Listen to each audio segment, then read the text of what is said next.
want to bring it back real quick because I heard a rumor that at one point in time, when Murder Inc.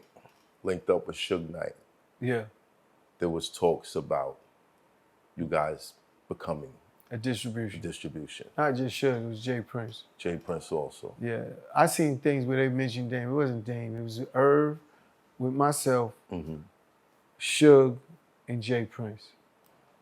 And we had a real meeting. And the meeting was, Suge was like, I got everything on the West Coast. Jay's like, Irv was like, we'll take the East Coast. And Jay Prince was like, I got everything else. A whole middle of the country. He's like, I got all of that.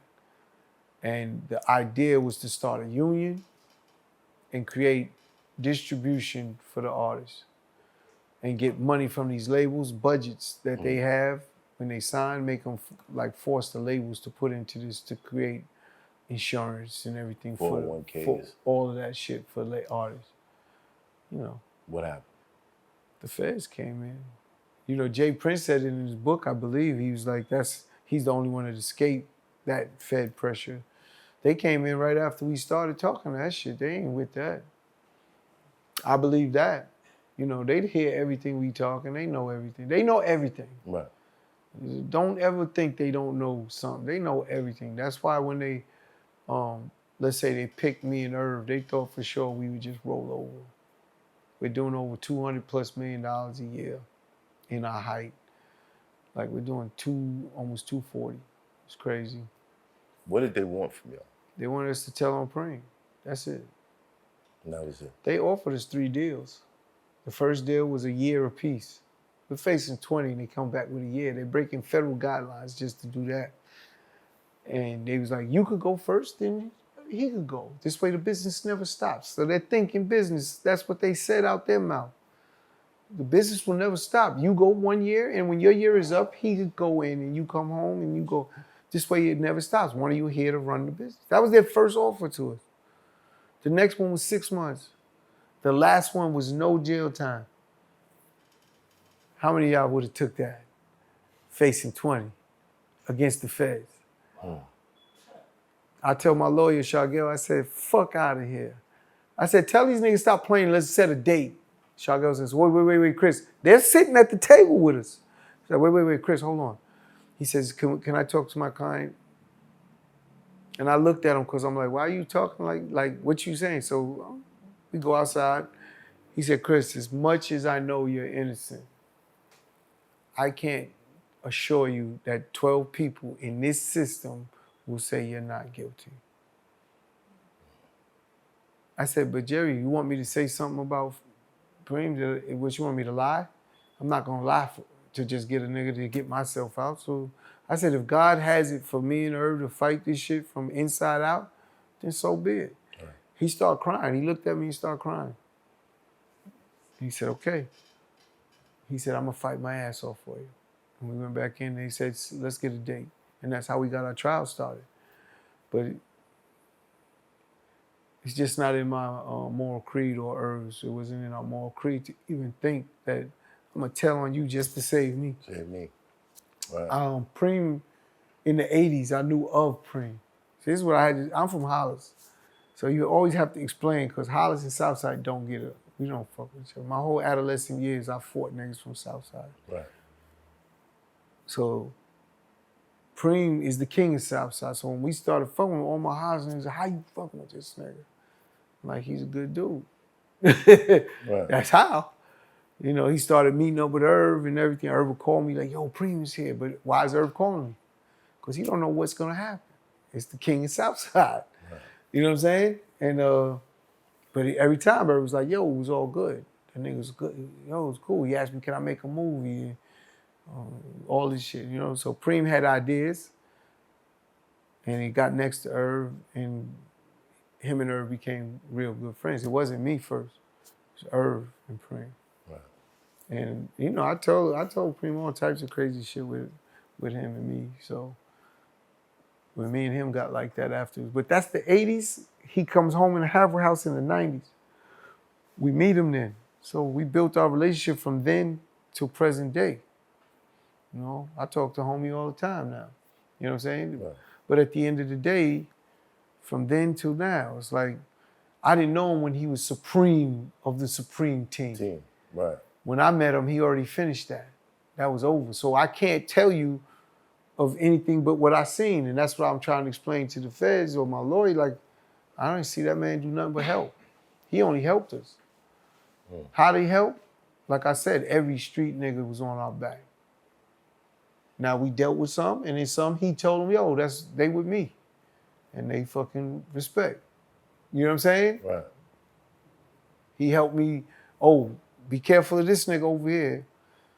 He knew people to navigate through it. We did. I knock on wood because, man, we ain't got no blemishes on nothing. Nigga. You know what I'm saying? And niggas talk about Ja when he got robbed, when he was a young boy in fucking Hollis by the nigga Life. I believe his name was Life. Troy. Thank you. Life is someone else that I'm talking about. You're right. But Troy. But if Troy, if you and me, you my man, I come in here, hey, what's up, man? And I spin on you. Pull that joint out, like, nigga, give me that shit. You know what I'm saying? That's big. Rule knew Troy. He, like, Rule's from Hollis. He's from Woodhall in Hollis, the end of Hollis. He's from there. And that's what the nigga did. He's like, yo, you bugging. You bugging. Right. And he was bugging. We got this shit right back. That's the one blemish that niggas want to always talk about, which makes no sense because it was like that could happen to anybody. If their man feels jealousy or envious of you for something. It's nothing you could do. You stuck in a rock and a hard place. Basically. You know what I'm saying? And that's what he did. He turned it in, and that turned into everything. It was crazy. That made no sense. You know, people expect rappers to be superheroes. It don't matter. You know, we're real life superheroes. Like, I don't care about all this fantasy shit. That's why I said you can't stop me. I'm gonna do what I do. And then when you talk, I'm about disruption because I'm about us. And everything designed when you get into the crux of it. And I'm inside of it with a lot of white boys that are good, dear friends. And they understand my plight and what I'm about. So that's why we can still work and do things. But at the end of the day, if I see something, I'm trying to break it down. That Tubi shit. When they see niggas making millions of dollars, because a nigga was on the floor, he gets shot in the movie and he start talking and it go viral. Because that's what it was. That's what it was that made Tubi pop off. Right. Niggas got shot and he's like, yo, is it over yet? And that shit is in the movie. Right. Viral. Guess what? That's when they like, how are they making this money? That's how. That's our culture. We make something from nothing. They don't understand our humor or things we laugh at. Like, they don't get it. So when I see that... Right now, it's a war. Yeah. Why you think Kanye was making all the rants, bro? You think Kanye really crazy? Crazy? I don't think that he's crazy. I think that people believe that he's crazy. When you reach the pinnacles when you reach the pinnacles of the things he reached, he cannot believe he can't do something. And they show him you can't, nigga. See, that's the reality of what he goes crazy. They show him, like, as much as he feels in his mind, whether it's real or not, it don't matter. He reaches the pinnacle of things. And then they say, you can't do it? What? You think they telling Elon Musk he can't do something? No. You understand what I'm saying? You think they telling Zuckerberg he can't do? That's how he feels. So when he does his rants, I be understanding because I get it. And I understand the powers that's stopping shit that you got to deal with. And it takes that crazy shit to break that shit. You got to do something drastic or else you just getting along with everything. I'm not a get along nigga. I want to break shit. I disrupt. Here, I go into the basketball. Why did I start a basketball league? I see the problems there. I see them. It's coming. They there in front of us. I want to disrupt it. Run towards the obstacle. Yeah. I don't run away. I run to it. I'm in the fire, bro. I'm in the fire. And music, distribution, label shouldn't exist no more. How long should they get away with robbing niggas? That's the question niggas really got to ask themselves. How long should they get away with robbing? And then now, let's say they shut down. Someone has to create the new system that doesn't rob you. No one's creating that. I look at all these platforms. Why is that? I'm because curious. It's easy to get along.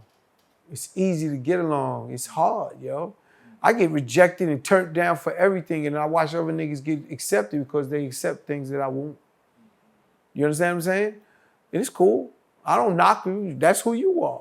Right. You know what I'm saying? Cool. I'm not that nigga. You know, and certain things move me where, nigga, I don't dance for dollars. Some niggas, they dancing for dollars. They strippers, for real. Shaking their ass, everything. Yeah, you heard it. I'm not a dancing nigga for no dollars. Nah, I'm a two-stepper at the best. That's all I got. That's all you gonna get out of me, nigga. That's it. You know what I'm saying? Math Hoffa, I'm back with 100 opinions, and I'm here with Trapper turn smack rapper. Only smack rapper that you know. Nas or Jim Jones. You talking about like who rap better? Yo, bro, I'm gonna keep it real, bro. I'm gonna have to go with Jim Jones, bro. I'm gonna have to go with Jim Jones, but It makes sense. but hold on, but time out. Definitely makes sense. But time out, hold on. When you want to talk about woke rapping and all that, Nas got it. But I don't Woke know Jim. rapping? You know what I'm talking about, bro. I- That Malcolm X rapping, bro. Fetty Wap is better than Jim Jones.